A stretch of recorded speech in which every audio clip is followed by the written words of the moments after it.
I made public comment at the City Audit Committee on September 24th.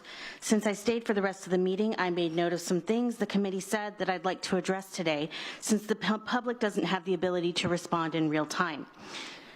First of all, I'd like to join the Audit Committee in congratulating Mr. Zanoni for updating the purchasing policy after only 5 years of being in office. I'd also like to introduce the City Council and the citizens of Corpus Christi to City Policy HR 39.0, signed into effect in 2012. This policy defines types of fraud such as abuse and impropriety. Moreover, this policy outlines the responsibilities of city management.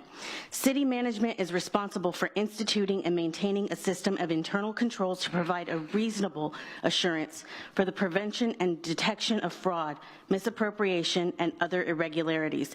So again, congratulations, Mr. Zanoni, for finally doing your job after 5 years and $109,000 in raises. I'd like to address one of the committee members' comments regarding sales tax exemption and how difficult it is for the average employee to have that information on hand when traveling or out shopping. The form for sales tax exemption is publicly available on the State Comptroller's website. It takes about 30 seconds to complete. I've taken the liberty to partially complete the form and show just how difficult it actually is. We have the name and contact information for the exempt organization and the seller, a description of what is being purchased, the reason for the exemption, I've entered city government here, and the signature, title, or positions of the individual making the purchase and the date. Please take note that no EIN or tax ID number is required for this form, and the form actually has a note to this effect on the bottom. Next, I'd like to take a moment to look at some statistics published by the Association of Certified Fraud Examiners. On average, organizations will lose 5% of revenue to fraud each year. According to the city website, revenue for fiscal year 2024 was over $1 billion. 5% of that is $50 million.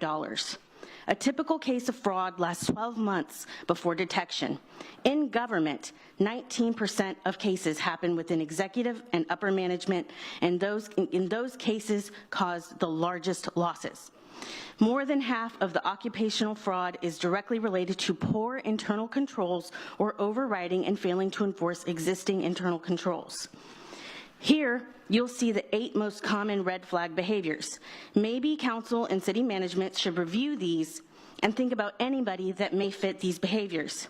You may have noticed I have a red flag and I am wearing red. The people of city are taking notice of the red flags, and we're starting to wave them.